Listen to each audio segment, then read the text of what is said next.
Tangent. Tangent. Tangent. That wasn't our normal intro. No, it wasn't. So I don't want to get off on a rant here, but it's been a week and a weekend of work. So it's Jack and Coke tonight. What have you got? I didn't get out and do that shopping that I said I needed to do. So that thing that I didn't drink last week, what did you call it? Butter tart de-pantser? Yes. The Dylan small batch tangerine and lemon with a hint of mint gin cocktail. Okay. So a weaponized depancinator. Well, it was this or get into the hard stuff because that's all I had. I think there might be some wine upstairs, but otherwise it's like bottle of tequila. Why do you have more than one bottle of tequila? I acquire them over Christmas and I just don't drink them, honestly. Okay. Sorry. I'm horribly disorganized. I normally play a little bit of some kind of music in the background on my end, just so that I'm distracted from the fuzz of my own breathing. I don't know. I've often thought that we should put some kind of like massively copyrighted music in the background of all of our podcasts, right? Get them deplatformed and demonetized everywhere. As a what's the word I'm looking for? Is a preemptive strike. Like, here, you can't even pay us.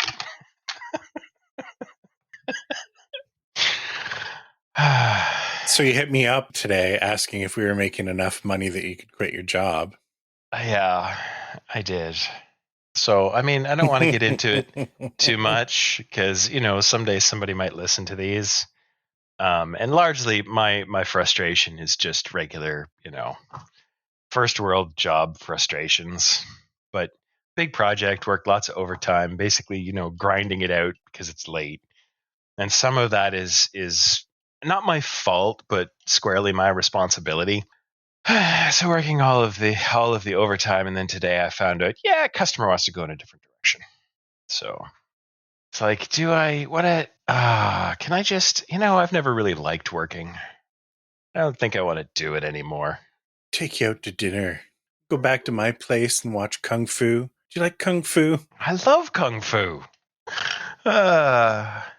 I've actually had similar stuff at work today occasionally. Like we'll get a build that mostly happens like a year ago and then tends to sit when the burden of work falls on the client at a certain point. Yeah. Like if content creation and population isn't part of their contract, we'll build the system, everything's in place. They just need to get in and start publishing stuff. And then it'll sit for a year, sometimes more.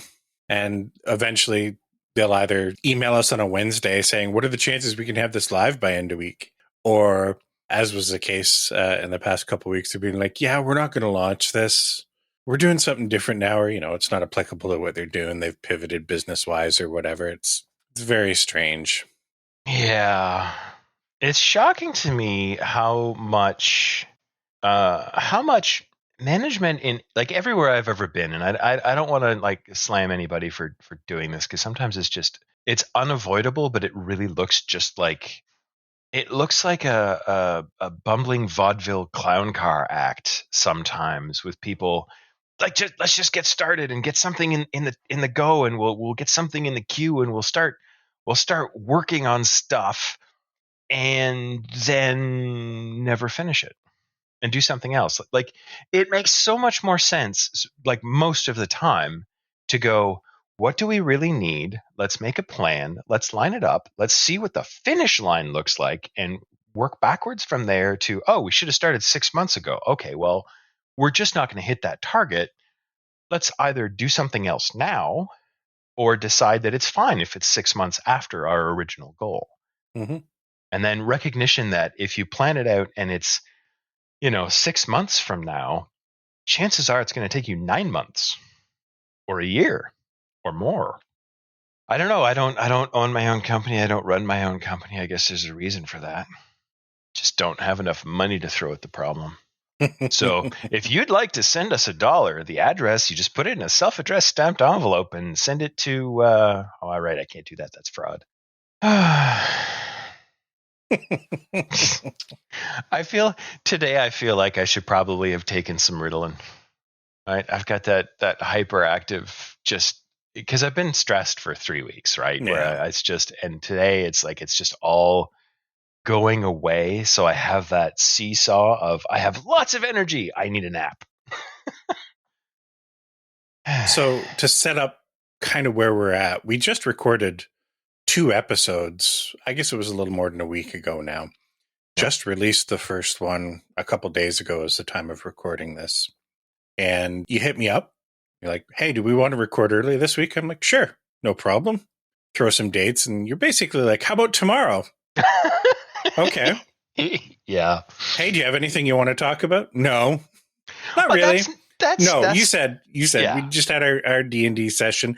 I have some questions about that, but otherwise, no. Put up a show doc. Neither one of us put anything in it, and we're just like, hey, that's cool. We'll have a tangent episode. We'll just start talking and we'll stop when we're done. I mean, yeah. So buckle up. This could be 6 or 7 days worth of recording. This is going to be one of those therapy episodes, isn't it? Oh, man. So then in 3rd grade, the teacher used to always give me the hard clay. And I felt really bad about that because, I wanted to be a sculptor, but you can't do that because it's not financially viable to do that. So, and then the crayons were the wrong color. Also, what's with the flesh colored crayon? First of all, right, if it's supposed to be skin color, then wow, that's racist. But it says flesh colored, or at least it did on the packs of crayons that I got when I was a kid. And I don't know about you, but I've had some reasonably serious cuts, and my flesh doesn't look like that. Flesh is kind of pink, unless you're bled out, in which case it's gray. Don't ask me how I know that. I'm just going to roll the table talk stinger.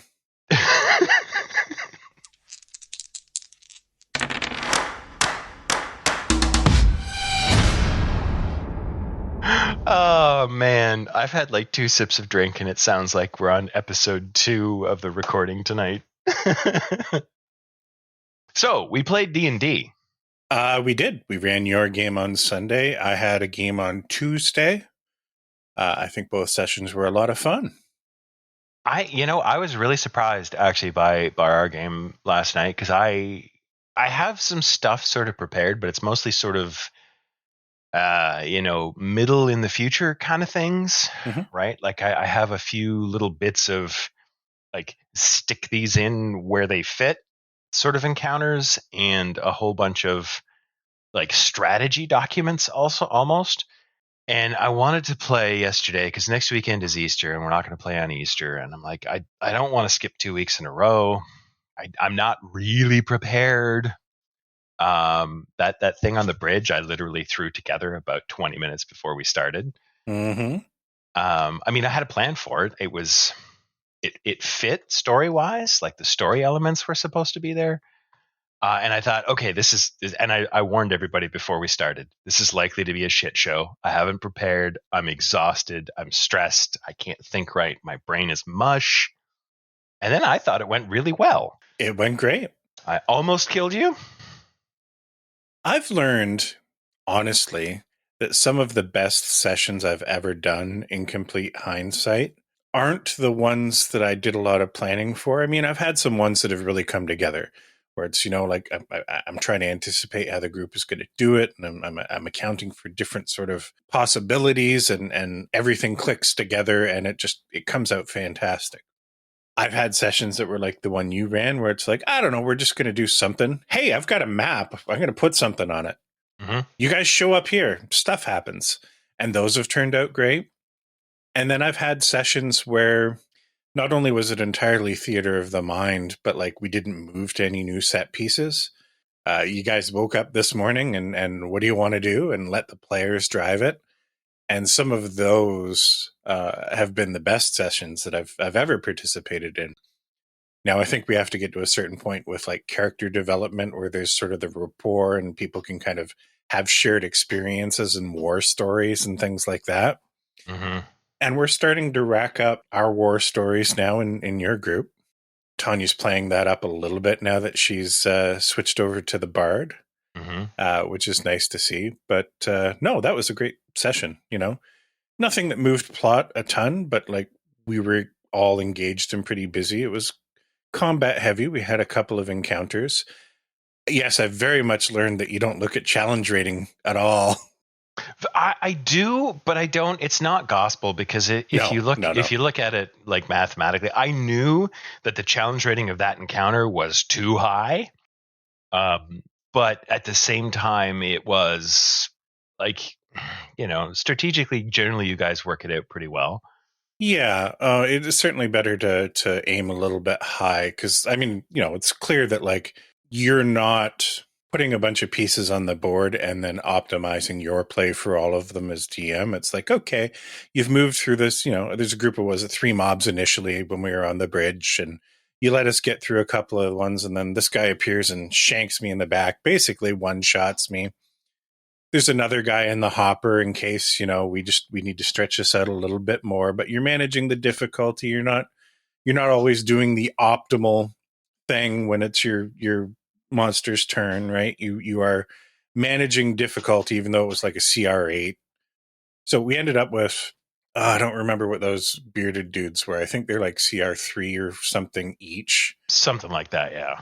And then a pair of CR8 assassins. And we are a party of 5 level 3 characters with a little extra juice. Yeah. We've got some extra abilities and some homebrew stuff going on that amplifies our capabilities a little bit. So you have to aim a little bit high. But no, we made it work. You did the smart thing at the end there where it's like, okay, the outcome of this encounter has been determined. I've only got one guy left. His health pool was probably still reasonably high at that point, but it's like, oh, he slips and he falls off the bridge or whatever. It just saved 3, 5, 8 minutes of, okay, it's my turn. I hit the guy. Okay, I hit. Yeah. Whittling them down when the outcome has been determined. We've talked about that before. I thought you handled that well. Yeah, well, I mean, I thought it was thematically appropriate. Also, Tanya had asked previously, hey, does this damage the bridge? And I'm like, she did? Yeah. So, I mean, and it makes sense that, yes, sometimes it might. But, I mean, the first one that she did, she rolled really low on damage. And I thought, it's not the appropriate time. But it was a nice dramatic way to finish it. He was nearly dead. Like, it was one round away from being over. So there's and I was really, really frankly impressed with how well that went. You guys did pretty well. The only thing that I would note, and it's something that I see in every kind of cooperative game, right, is that there's a little bit of competition for who puts up the biggest damage numbers. Mm-hmm. It's not overt. And it's not, I mean, it's not a bad thing either. It's a little bit of player engagement where like, I really want to roll good, right? Where at the beginning, and to be, if you saw the recording of the screen from my place, when you moved the first time in the first round of combat and said, I get a little distance, you parked yourself right next to the invisible assassin. Perfect. And I'm like, well, I wasn't going to bring these guys in unless there was a little bit of extra tension required. And then I thought, you know what, this is just too perfect. No, and it was great. I didn't mind. Like, sometimes players take it personally when they get downed. Mm-hmm. And it's like, oh, now I got to wait for somebody to get me up, or, I'm rolling death saves or whatever. And I actually liked, because I am one of those players that, at least at this point in our power curve, is putting out insane damage. Yeah. That's going to change because, like, I am now what I am basically until, level 12. I think my Hunter's Mark damage is going to go up incrementally, but if I'm playing the way I've built that character to play with the hand crossbows and that feat, like, it's meant to be beefy now and sort of not get much stronger. Yeah, I'll get outpaced pretty quickly, and I'm totally fine with that. But it was nice in that I got to, I was downed and then I was up, and Chris opted only to give me a single hit point, which was cool because then I played defensively, right? Like, when's the last time you volunteer in combat to take a dodge action? That's the first time I've heard it. That's literally the first time I've ever heard it. But I mean, it makes sense. It also sort of pointed out to me that the party doesn't have a whole lot of healing, which most of the time is not an issue in 5th edition, right? It's fine. Having a backup cleric, but I mean, you have, like, there's you, because you have sort of quasi healing spells, right? Nope. No, you don't? Nope.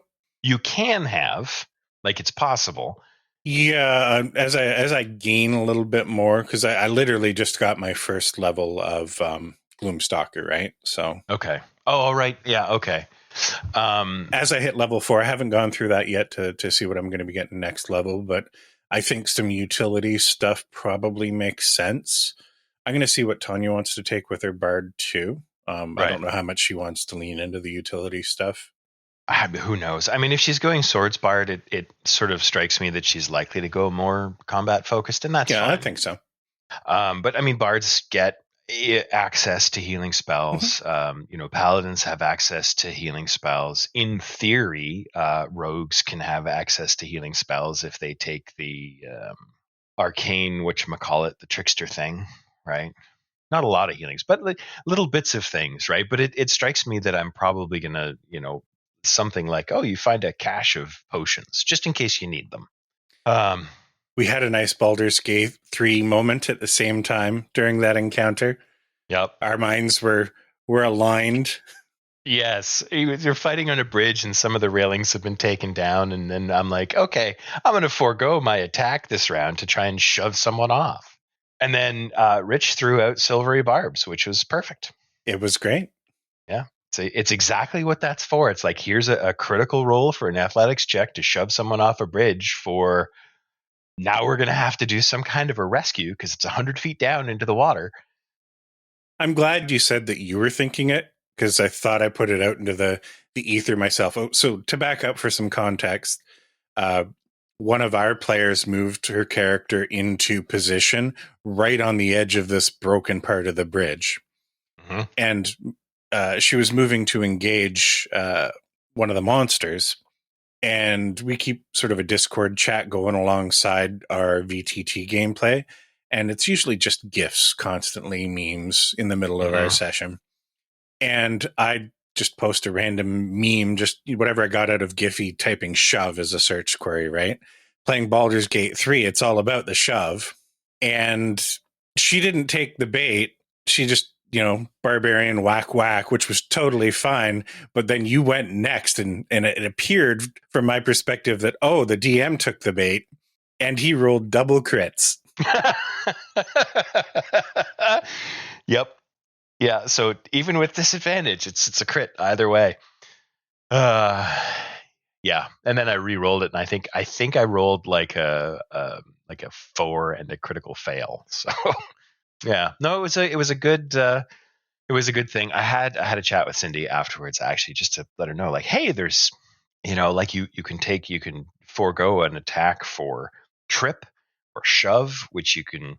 I think I'm gonna house rule shove a little bit as well. I think I'm gonna do the because it's by the rules as written. When you take the shove action, you can move a creature 5 feet. Mm-hmm.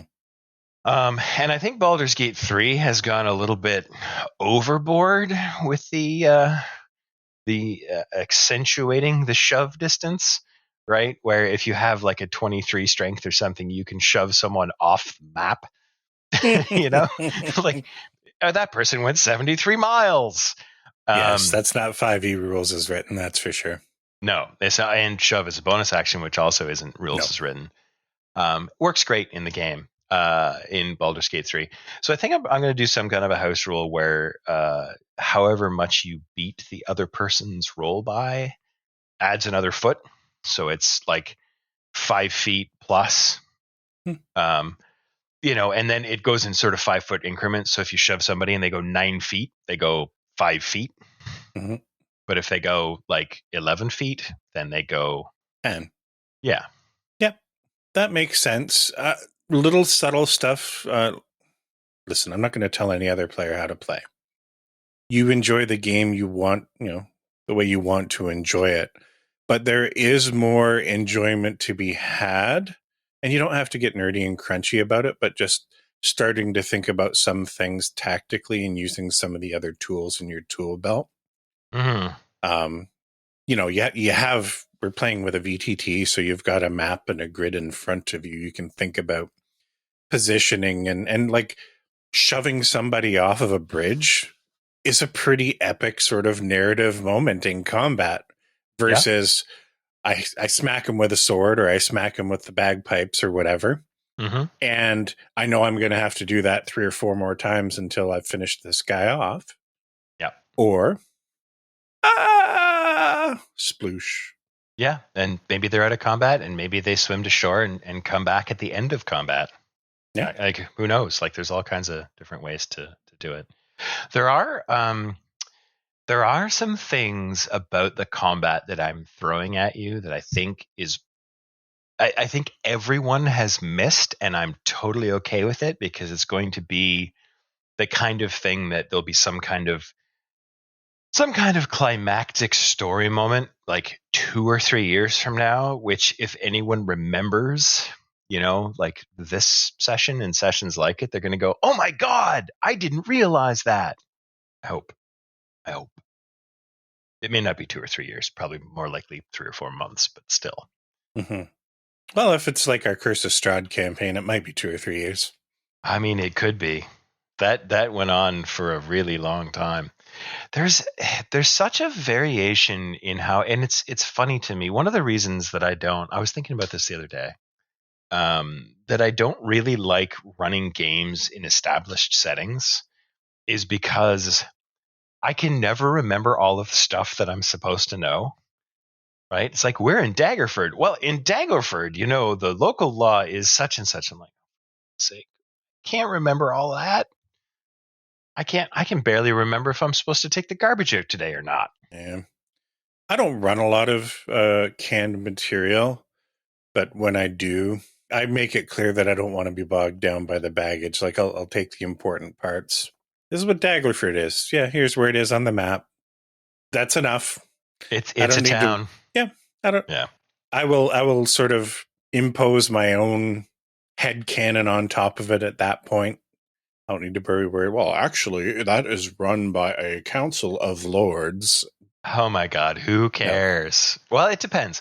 Like for some people, I'm sure that's really important. Like I've seen or read stories of people who run like political intrigue and mystery type campaigns.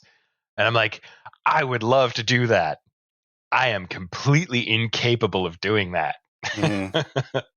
But even in situations like that, like, okay, I'm not going to say I don't care about that idea. What I don't care about is what the established canon is for that. Oh, yeah, fair. I found in my game now I have a couple of players that in my Tuesday game play a lot of D&D. Mm. So I go out of my way to make sure they understand that you might recognize some names, you might recognize some places. Sometimes I'll pull like named NPC characters in. I'm just using them because I like the token herd or I like the name or their stat block kind of aligns with what I want to do. But if their name is an ass, I won't bother renaming them. And I just have to remind them, look, you maybe have played a game that had this character in it. This is not that character. Don't, it's one thing to run into like what you're doing with your game where you're pulling out characters that are just, default stat blocks essentially. And I'm like, oh, I know that. That's probably a CR7 or 8, isn't it? Yeah. And then having, this was a plot crucial character and I remember them and they were, a backstabbing bitch or something like that from Tomb of Annihilation. And I'm like, no, everything's made up. It's all a figment of my own imagination and whatever story hooks you guys give me to flesh out and build off of. Do not read between the lines on anything because I'm going to disappoint you. Yeah. So I'll run that intrigue and that sort of espionage type thing, but it's going to be my material, not, So whatever the established lords of Candlekeep are, whatever, I don't care about that. Welcome the new lords of Candlekeep. Yep. Hookers and blackjack. Where the lords are made up and the books don't matter. Yeah. So tell me about your Tuesday game. So I mentioned last time we talked about tabletop stuff that I was taking them through a dungeon crawl for the first time, really, since our campaign started, and I'd thrown a puzzle at them. And the fallout from that was fantastic. I don't need to rehash that, but they did continue through this dungeon. And I've been able to milk some of the juiciest dungeon crawl experiences out of them, and it has been equally fantastic. One of the reasons that I wanted to do the dungeon crawl is that I have a rogue in my party, and I don't want to say she takes being a rogue seriously, but she takes the identity of her character seriously, and that's part of it. Mm-hmm.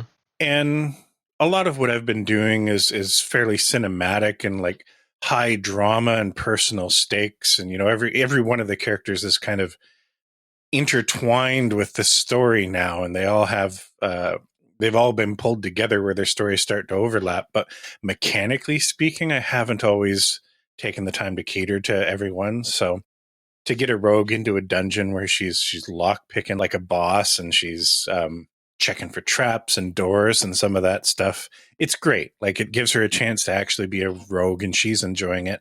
And I'm enjoying what happens, because I mean, this happened with us in some of the games that you ran. She starts off like, ooh, there's a door.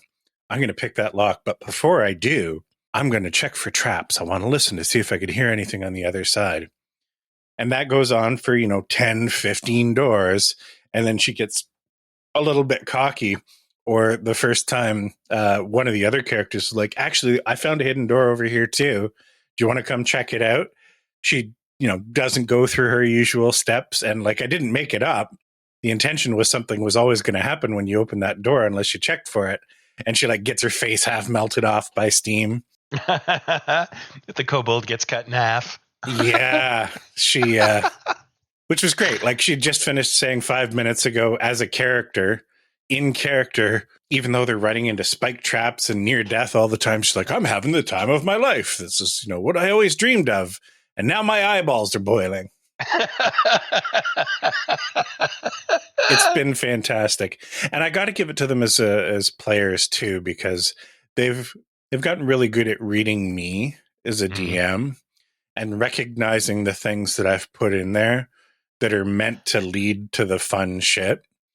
So at the end of this first level of this dungeon, there's this big room, and the basic setup of it is they'd already run into something that was kind of a water trap, where there was this big metal grate that they had to walk across instead of floor. And if they didn't check it, it basically just pivoted and flipped over, trapped them underneath it, priming them for what was to come. They walk into this big chamber, big metal grate, water underneath everything, couple of open spots that are cut out on the far sides.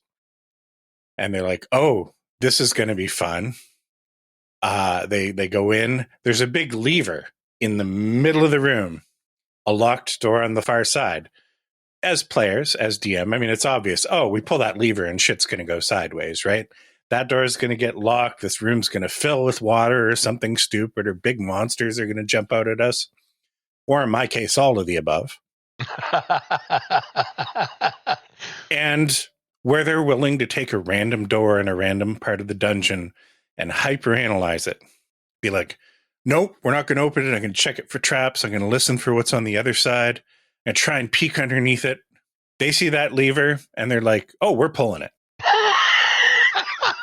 This is obviously meant to set up the next thing.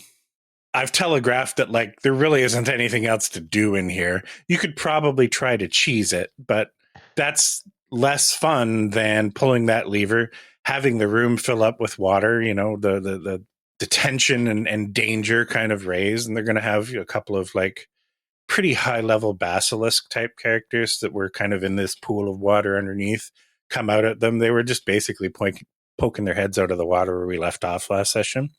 But it was great. Like, no hesitation at all. Nobody in the party questioned it. They're like, well, maybe I won't stand by the lever when I pull it. Maybe we'll all just stand over here and I'll use my mage hand, give it a tug. And I'm like, okay, so you're pulling the lever? Oh, yeah. Click. Bars drop down out of the ceiling from the entrance that you came in. The door that you're all huddled beside that is locked, and because I telegraphed the type of locking mechanism it is based on the door that they came through. They know they can't pick it. They need to figure out whatever they need to do in this room to open it. They're like, well, we'll stand by this door just in case it opens, but yoink. None of this, well, we could swim down and try and figure out what the lever does. None of the, well, maybe we can bypass the lever. It's so funny. Like, that's so quintessentially Dungeons and Dragons, where it's like, you're walking along. It's like, hey, there's birds singing in the trees, and you see a squirrel run down the trunk of the tree, and you're like, let's interrogate the squirrel, right? And let's try and figure out what the significance of the squirrel is. I really want to make a character and call it Significant Squirrel just because of that. Who do you work for? but you come to an obvious trap, and you're like, yeah, I spring the trap, whatever. Yep. It's like there's so much imbalance between those two positions, and yet It makes the game wonderful. it does. I mean, they're great experiences. It's funny if you look at it from the outside and go, "What are you people stupid?" And we all are sometimes. I remember. I have a story, a D&D story. I was playing a character, which, if you've ever read any of Terry Pratchett's book, I based him on the character, the early character, Carrot Iron Founderson, who is. Have you ever read the Terry Pratchett stuff? Discworld? Yeah. Yeah, I've read a couple of the Discworld books way back. It's the only Pratchett I've read. It happens in Discworld. It happens in Ankh-Morpork, which is the greatest name for a city ever. But the general conceit is that Carrot is named Carrot because he has red hair and he's shaped like a carrot, broad shoulders, narrow hips, really tall, but he's a dwarf. Not genetically, but he was raised by dwarves. His family is dwarven, so he's a dwarf, even though he's like 6'6". Mm-hmm. But he's not dumb, but he's very innocent when he comes to the city, right? And he joins the city watch, and he's like, "Oh, we need to clean things up." And in fact, anyway, so I was playing this character who I named Carrot. I was a big dumb fighter, and I was walking through the marketplace, and somebody handed me. This was back in second edition days. Somebody basically said, "Hey, I've got a job for you," and I was like, "Yeah, I'm not interested." Right? The DM is basically handing me, "I have a quest for you. Here's a quest," and I'm like, I don't trust you. And then somebody else tried to hand me something, and I'm like, I can't read. Right? And it was just, I guess you kind of had to be there, but at the same time, it was just like the character being so dumb, and the DM just looking at me and going, I can't. How do I even? Why are we doing this? I remember just, and this was with a group that we didn't really role play much, right? Mm-hmm. Back in the days when everybody was just a little bit too self-conscious to do any kind of voices or actually act in character, right? And the rest of the party's just like, he's like, "You can bring the paper back to us. We can all read." And I'm like, "Yeah, but I'm not interested." Yeah, my players are the opposite of that. They are absolutely in on role-playing tangents. To give you a perspective, because there's a lot that's gone on in my game that I haven't talked about in this, and that's fine. I don't want to get it bogged down, but the hilarious sort of contrast between what you would expect and what actually happens in my game couldn't be more stark. So I think I set it up before that I brought them into the Shadowfell. It's like, they're crossing over into Mordor. The danger's going to ramp up, and they've had some pretty deadly encounters getting to this city that I've established, Rakmaloth. And, it's your typical sort of city of shadows, city of the night. It's in the Shadowfell. Danger, bad shit going on. This is the bad guy's stronghold in this sort of mini arc that they're on. Not so mini arc because it's been going for almost a year now. And they get their way in through the gates. They come up with a scheme, bluff their way in through the gates. That takes 2 sessions to get through that after some shit that happened outside. They get into a market in the game, and they're just trying to sort of get the lay of the land, figuring out where they're going to stay, figuring out things like, well, if we need to buy anything, like what kind of money do we need? Oh. And they get to this market, and one of the players just says something offhand, right? 10 sessions before, they were in the Feywild, and we just did this offhand joke about like psychedelic mushrooms, right? It turned into like 2 seconds of a character getting really, really fucked up before we moved the story on. Mm-hmm. And they saved some of those mushrooms. And 10 sessions later, they're in the middle of this tense situation, and there's like, well, maybe I can give this person some mushrooms and trade it for some goods or some money or try and get information. And one character said, did you do anything to preserve those mushrooms? And I picked up on it like this, and it's just, no, it was like mushroom slime. super, super potent, like absorbed through the skin. We ended up having a whole session where two of the players were just fucked up beyond all recognition in the middle of the street in this shadow city while the others are scrambling, trying to figure out how to deal with this situation, right? Bad people are patrolling and coming in their direction, and these people are just, it's kind of like the you watched Vox Machina, right? The animated. The first 2 seasons, if that's where Yeah. we're at. So you know that scene where they go to their version of the Feywild and they're fighting some monster that like shoots spores at them, and Keyleth and I don't know, the one character's named the sister. Oh yeah, Get all fucked up, and they're picturing Trinket sort of all sexy and stuff. I vaguely remember that. Yeah, it's like a 3-second scene, right? It's kind of funny. This played out for 3.5 hours. They finally wrap that up. They get the information they want. They find this inn, which I'm reusing the map from the inn that I'd set up for you guys.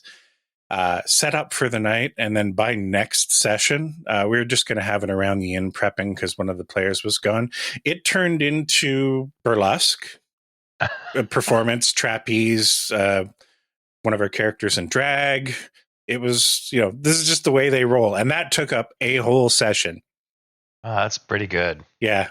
Well, it's easy for me, right? Because then if I don't have a lot prepped, I can just let them go off, and they will go off.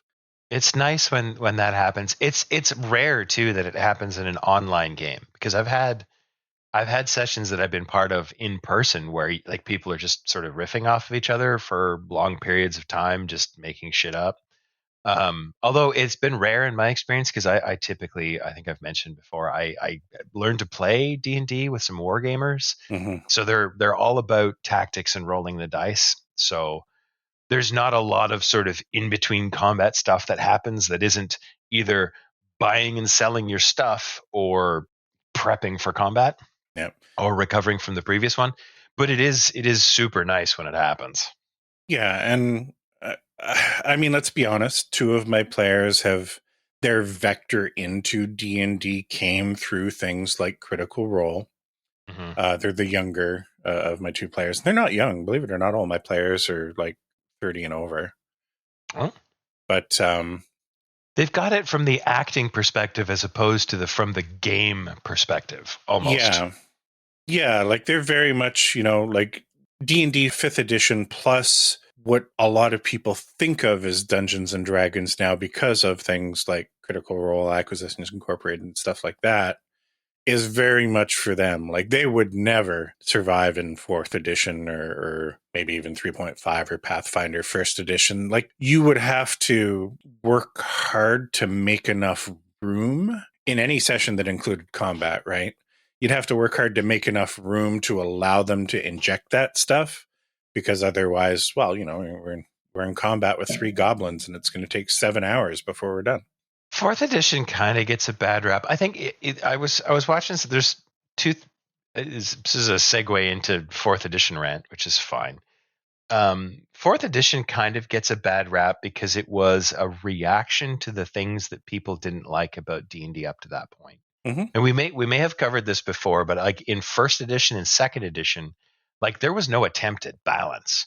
Nope. It was, what is a fighter like? What is a wizard like? What is a rogue like? Mm-hmm. And how does that progression happen? And it looks about like this, right? And then everything else was left sort of to the DM to go, I need to give you stuff to do. And we didn't have a whole lot of examples of that. So it was made up. And if your DM was talented or had a lot of experience, then it was great. And if not, then not so much. Wizards were very unpopular, which for some settings actually makes a lot of sense, right? If you think about it, right? Like now it's like, why wouldn't you be a wizard? Right? You get cantrips at will. Like I can firebolt all day long and never actually use a spell slot unless we meet the big bad.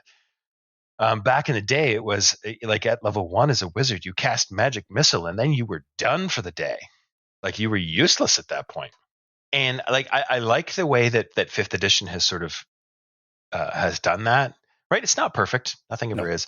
Fourth edition was an attempt to balance everybody, and the unfortunate result of that is that everybody was the same with slightly different flavoring. Yeah, it was basically like what if World of Warcraft, but much slower because it's tabletop. And with VTTs, I think that would probably go much quicker because a lot of the problem with fourth edition was trying to keep track of what was going on, right? This affects this, affects that, affects this, affects that. It would be wonderful as a video game. Like a fourth edition video game would be fine. I would go so far as to say that like D&D fourth edition is a better game than fifth edition. Agreed. It is not a better shared activity. I would agree with that. One of the things about second edition that I kind of miss is that power imbalance, right? Because there was a lot more crossover. Like you mentioned in our game, like the character that you're playing comes online really early, but then doesn't develop all that fast from there on. And like in first and second edition, the way that character was the fighter. Like at level 1, a fighter was the most powerful thing that you could possibly be. You had the best armor class, you had the most hit points, you did the most damage. Wizards were basically useless. Round about level 5, 6, everybody kind of leveled out a bit. Rogues were starting to drop off at that point because there was really not much left for them to do. But wizards were starting to come online. And by the time that you reached like level 8 or 9, you were epic level adventurers. And the wizards were altering the state of the world. And fighters were like, I punch a thing. So I think fifth edition found the sweet spot for the most part, where there are definitely still times where characters feel like superheroes. You know, they're supposed to tickle that same impulse, that same desire as being a superhero does. But at the same time, it's very rare that characters... Wow, that is very loud on the microphone. Is it? Oh, yeah. I edit all of that shit out every time because it's just like... It's okay. I'm not... It's fine. It's just very loud. Fifth edition is good at not having characters feel useless. Yes. Except in the moments where it is appropriate. Like I look at me last session down, and then I have 1 hit point. And what am I going to do? Go get in the face of one of these things? No. That's probably a bad idea. I don't feel useless. I feel on the defensive. I feel threatened. And that's good. I'm not bored. It's, I can't just go hit it. I'm just going to end up down again. I'm going to use a dodge action. I'm going to disengage. I'm going to put myself in a position where I'm using my companions as meat shields in front of me. Well, and to be fair, like one of the I was thinking about this actually as I was putting those assassins into that map, is Shane is going to move off to the side and be a ranged combatant, and he's absolutely massacring the battlefield, and I have to counter that. Perfect. Like not with I have to shut down the thing that makes you cool, because that's dumb. No, but situationally change the balance of combat does a couple of things. One, it forces me to adapt and enjoy a different type of gameplay. 2, it shines a spotlight on other players. I'm playing on the defensive, so now they're stepping up to the plate and doing some awesome stuff, and I'm 100% on board for all of that. I've been trying to do that a little bit even without the sort of prompting. Like our last encounter there, I was just like, man, I don't feel good about attacking this guy. We gave him a chance to surrender. Everybody else just keeps going to town on this poor hobgoblin, and I'm just like, nah, I'm going to ready an action, but I don't think I'm going to do anything because I don't feel like the murder hobo. Yeah. I'm learning that everybody else in our party's murder hobos. They are a bit, and that's okay. It's totally fine. I'm much more accustomed to dealing with players like that. It's much easier to set things up for players like that, right? Like it's a little bit difficult because if you remember when you first met Matthew and Mock, right? Chris was basically like, "Oh yeah, this guy's bad. I'm gonna beat him up," right? And this time he was like, "I'm gonna try and get on your good side." I got to tell you, I'm really enjoying. Like we've talked about enjoying Chris doing the awkward leadership thing. Yes. I'm really enjoying him being the worst paladin in the world. noticed that too. Yeah, no, he's absolutely nailing that role. Like, how many deception rolls did he roll that last session? Like 4? Something like that, yeah. Yeah. And I get where he's going with it. He's basically Oh, like, no, it's fantastic. yeah, it's great. I was going to mention, I was going to sort of talk to the rest of you guys about, and I don't know if I should say this out loud because I don't know if he listens to these. I mean, it's not a secret or anything, but getting everyone else to sort of push him into the leadership a little bit. Not so much to say, you need to make the decision, but this is what I think. What do you think, Corwin? Right? Just because I think there's 2 things. Number one, he's just so good at that awkward leadership thing. Mm-hmm. And number 2, I just think it makes the group dynamic really good. Like, I don't want to push anyone to do something they don't want to do. No. But it's a suggestion where I'm like, if you guys think this would be fun, I think you should do it. Yeah, and I got to be cognizant of that too, because we're at the point where Bug's talking now, and I don't just want to revert back to being Dex. Yeah, and you know what? Honestly, I think that you've made a pretty good transition into that too, because when it first started, like you talked a lot, and then I've noticed it tapering off as it goes along, which makes sense, right? Mm-hmm. The character hasn't talked for umpty years. He's probably got a lot to say. Yep. And then is sort of going back to, you know what? I don't really like talking all that much. Yeah. Yeah. So I was surprised, pleasantly surprised by how well everything went yesterday. Because it's one of those things where you think like this is either going to be awesome or it's going to be awkward and slow. And we got most of the way through that first combat, and I'm like, holy crap, we've been playing for 2.5 hours. And that's a nice thing about D&D. Like, honestly, as long as we've all got something to do, we're having fun.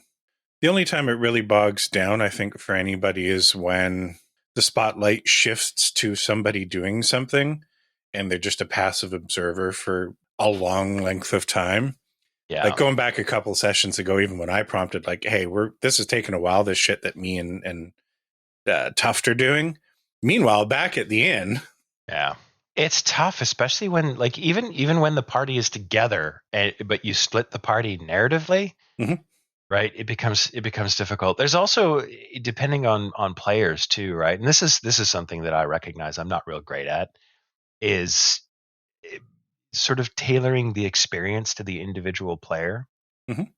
right? Like, I'm really good at reacting to people doing stuff, but if someone is sort of a more passive voice in the group, I'm not as good at sort of drawing them out, right? I have a little bit of difficulty sometimes with Chris just because he's on the quiet side, right? So I want to make sure that he has stuff to do and that he's having fun. Mm-hmm.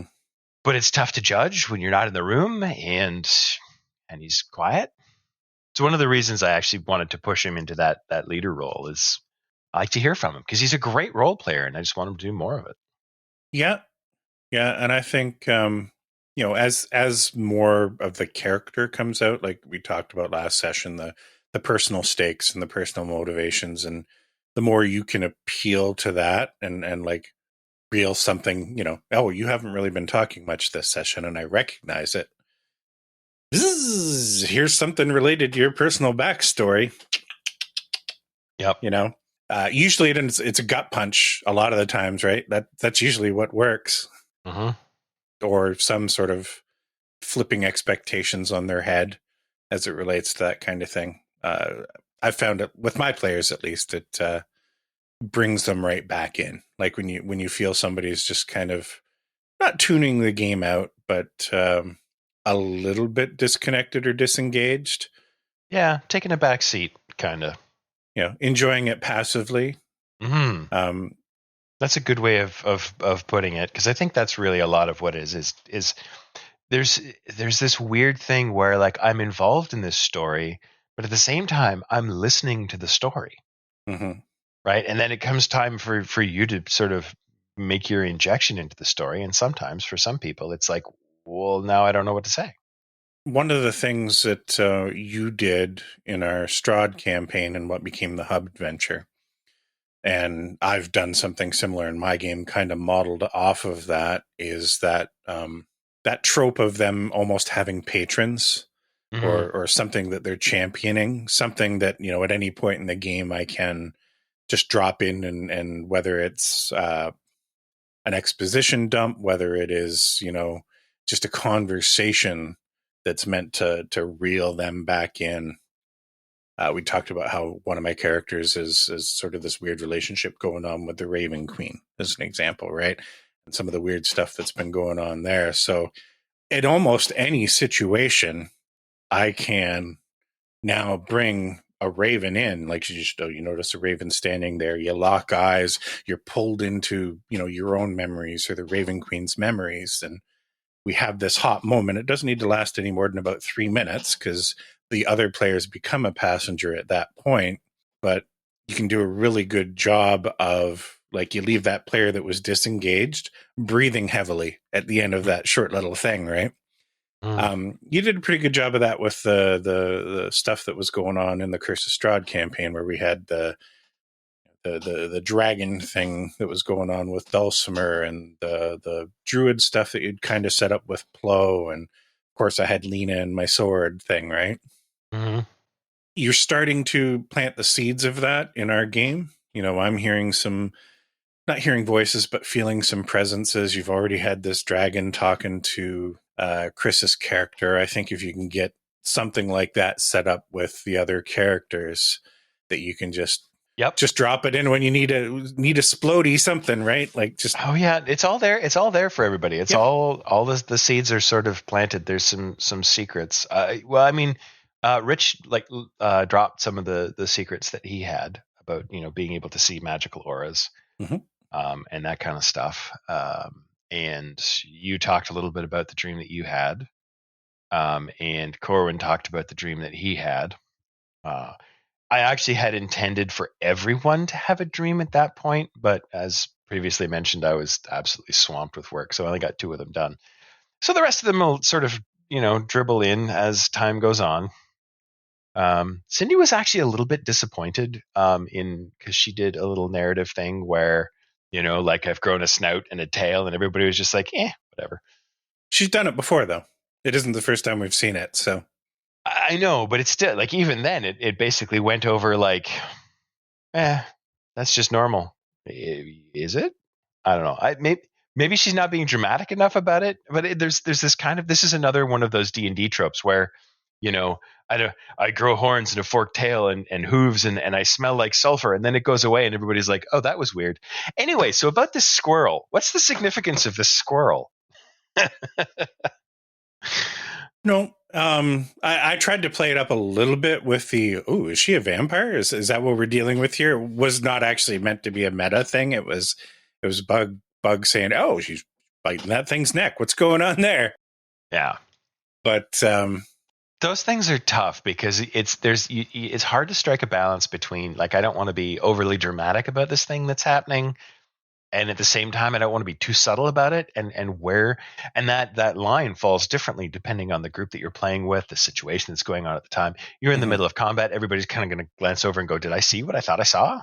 Yeah, and being in combat was part of it. What I will say with Cindy is, and this isn't a criticism if you're listening, she injects a lot of those moments into various things, and most of them are just filler flavor stuff. It's not meant to evoke, hey, I pull out, tarts, going to my grandma's for some pies or, whatever. It's like, okay, that's your character thing. It's cool. Like, you're doing that. It's flavor. We're not really involved or engaging with that at all. And by the 5th or 6th time it happens, maybe we're like, oh, she's doing that thing again. There's a disconnect between, and I see this. This is one of those things that I can identify with because I can see it from, on the one hand, it's like you're trying to do that improv thing of yes and.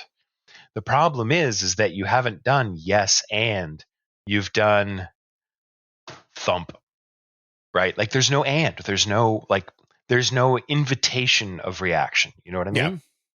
And it's tough to do that until you've practiced at it. None of us are really good at it. I'll say that. I mean, the reality is like, it doesn't matter how good you are at it. Not everything's going to land either. That's You know, also true. Yeah. like the best comedians of the world get up on stage and bomb quite frequently. I don't think this particular thing with her transformation was one of those. She'd done it before, so it wasn't new this time. I think everybody else was kind of focused on the encounter because was I still down at that time? I might have been back up. I might have just come back up, but yeah, so in combat, it's also kind of well, it's not my turn. So what am I going to stop combat to have a conversation here? Do I want to save it for my turn or? So I think in that particular instance, it's likely more what happened than, nobody giving a shit. No, I don't think that it was anybody. It was that people didn't give a shit. I think it was just that it wasn't like it was. I don't want to say the wrong time, but it was something that was injected and it came off like flavor, right? Like it wasn't inviting. But yeah, I'm glad that we had the discussion because I wasn't really sure how to address that. I'm like, yeah, I get that, but that's a normal thing that happens in a D&D game, yeah, right? And that's why I brought up the thing with your grandma's tarts and stuff like that because it really did come across more like that than it did. Hey, I'm trying to give you this is a teaser for the bigger story about my character or whatever, right? This is your right. The little hit that I'm slipping in. Mm-hmm. It definitely came across more like the narrative combat moment that you have where it's, I brandish my sword and I glimmer in my eye and I bring it down on their skull with a bestial scream. Ah! The kind of thing that, if you did it every turn, it'd annoy everybody. But when you break it out once in an encounter or something, it's totally fine. Yeah. Like here's the dramatic moment where I do the thing where I shove a thing off the bridge or whatever. Yeah. Then yeah. No, I get it. I wonder if, there was something, this is a tangent. You could hit the stinger. Ooh. Tangent. That needs to be a little bit more dramatic somehow, and I'm not sure how. Anyway, I found a thing, and this is not a parting gift, but it could fit there. A guy who does voice acting coaching, which is sort of interesting to get to. Did I subscribe to him? I can't remember, but there's these things called Laban directions. Which sort of describe voices and how they work. I don't have the video. I'll have to send you the video at some point later. But it's interesting because he goes. The video that I saw that he did was sort of like how to do 100 voices. I'm like, what? And it basically like there's 5 or 6 different ways that you can describe voices, and they do make them slightly different, even without changing your tone, without changing like accents or pitch or any of that stuff. It's just how do you actually attack the words? And it's interesting to watch. And I've been trying to inject it into my game with voices. I don't know if I'm being 100% successful, but I mean, I do have it's nice because you can write down, here's what the character sounds like. Yeah, that was not nearly as interesting as I was hoping it would be when I pulled it out of my head. I'm like, because the video is really, really interesting and nice to give you some direction about how to make characters as a DM, but me bringing it out is definitely fallen flat. Well, after we're done here, kick me a link because I'm interested because I need to work on that kind of shit. Yeah, it's neat because it's just like 5 different sort of toggles. Is your bluster that you're doing with your village elder part of that? Yes. Okay, that's a particularly interesting one because it seems like you're doing a character, but because you kick off those sessions saying this is going to be a clusterfuck because I'm not prepped and I've been working and I haven't slept and then you're blustering with the character and we're like, is this Telson or is this character? Well, no, when he stops talking and he starts describing instead of narrating, He's not blustering, so this must be the character, not Towson. But is it?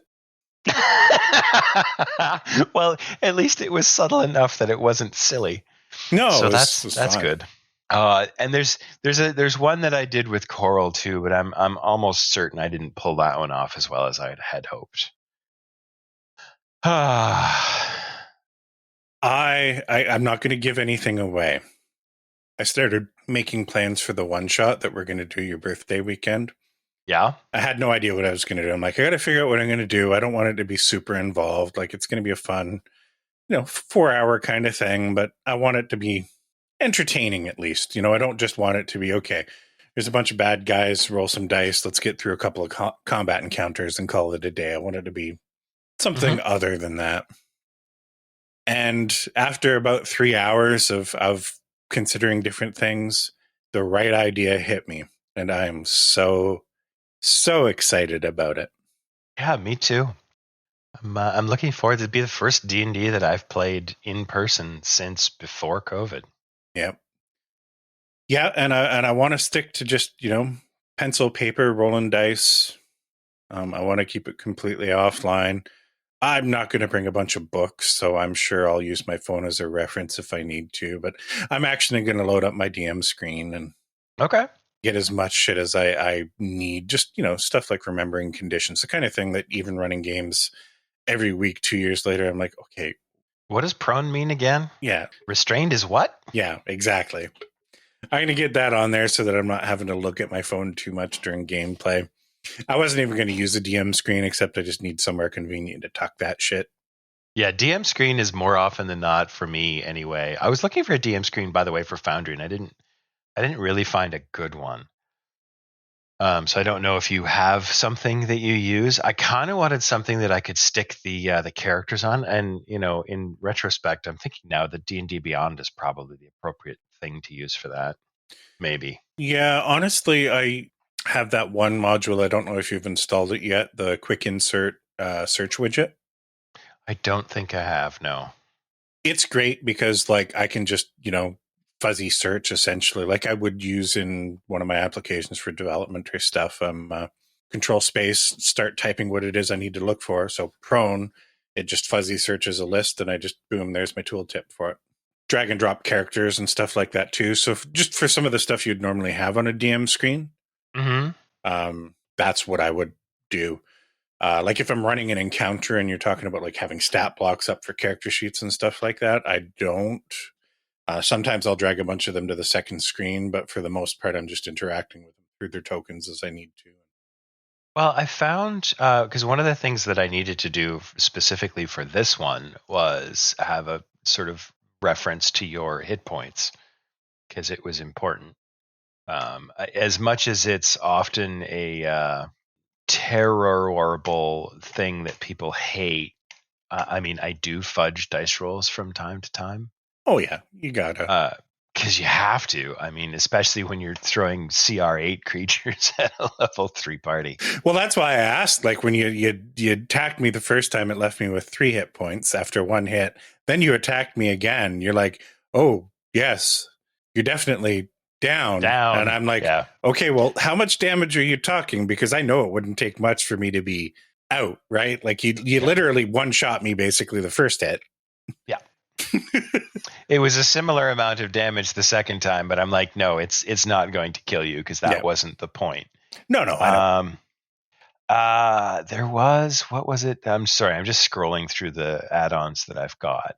I have a thing called GM Screen, but it's not compatible with version 11, so it has some issues. Right? In order to use pop out, you have to turn off the thing.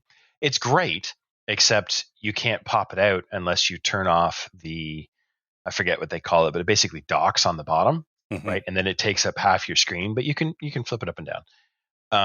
But if you turn off the dock, the button to actually bring it up doesn't appear in version 11. And the guy who is maintaining it is it's not his job. Yeah. So he's behind on that, and that's fair. There was Party Overview was the one that I was using, and it's great because really what I want is an NPC style stat block for all the players. And I just want a list of those in one window that I can put off to the side. And I can just look over and go, okay, so what is your status right now? Are you incapacitated? Are you held? Are you locked down? Are you targeted? Do you have 1 hit point left? Do you have full hit points? Right. I have the hit point bars up. Mm-hmm. But that's most of the time, like when I'm using a DM screen for whatever, even in tabletop, like I've hung not character sheets, but sort of character summaries on it. And when I do damage, I'll just go, okay, they're about half, they're about quarter, they're about whatever. And in hairy combats, I have at times just asked players, how many hit points do you have left? Mm-hmm. Right? Because as much as hit points are not injuries in D&D, they're basically like, has your luck run out and they actually hit you with a blow that will take you down, you would still become a little bit more ragged as time went on. Yes. Right. So your enemies would be targeting you based on, like, is this a person I can take out this round and then I have one less person attacking me? They're probably going to attack the weakest party member most of the time if they're an intelligent creature. Mm-hmm. Which, incidentally, going back to 4th edition, is one of the things that I absolutely carry forward into my games, like the bloodied condition. Yes. Right? I don't, ask my players to announce it or anything, but I will, without saying literally bloodied, I try to, as you hit certain thresholds, provide descriptions for things that are happening to indicate that this guy is not in good shape. And my players generally reciprocate, and sometimes I will target specific ones because of it. Yeah. Well, it just makes sense. It depends on what kind of an enemy you're facing, right? You're facing some weird cowardly guys. They're going to circle around and attack the weakest party member. You're fighting an evil paladin. Chances are he's going to stand toe to toe with your strongest character. Mm-hmm. You're fighting a dragon. They're just going to strafe you with fire until you're all dead, or what have you. Anyway, so that's the one thing that I'm currently finding lacking, and I'm struggling hard with the idea of I should just make my own. And that's a rabbit hole that is deeper than I want to go down. Mm-hmm. 7 hours later. And we're back.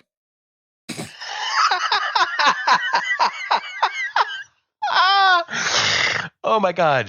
We did the nerdiest thing ever and tangented into troubleshooting random technology problems, and an hour later, here we are we again. remembered, hey, weren't we recording a podcast?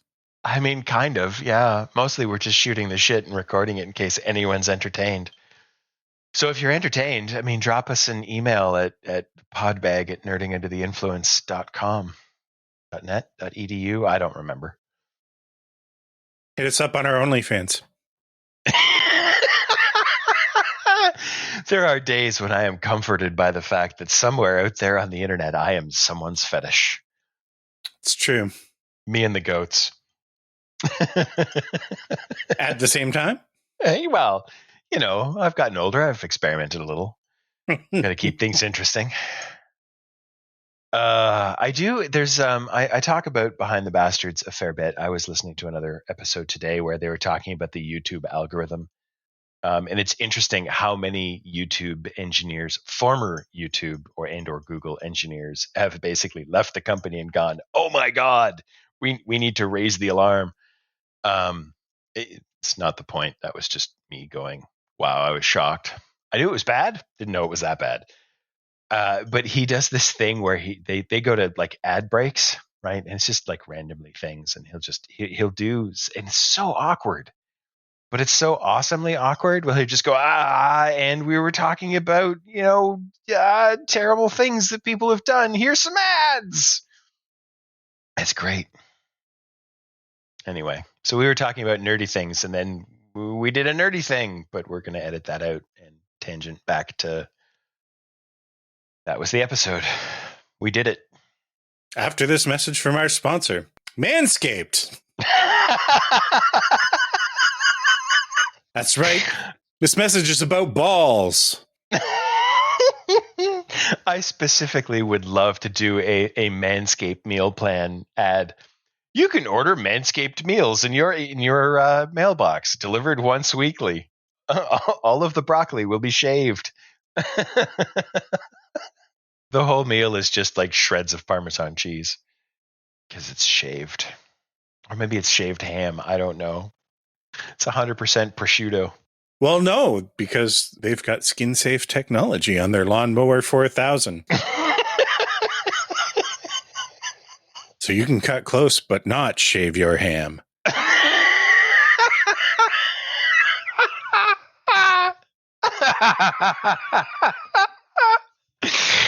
Oh my God. Sign up now. Get your complimentary hedge trimmer.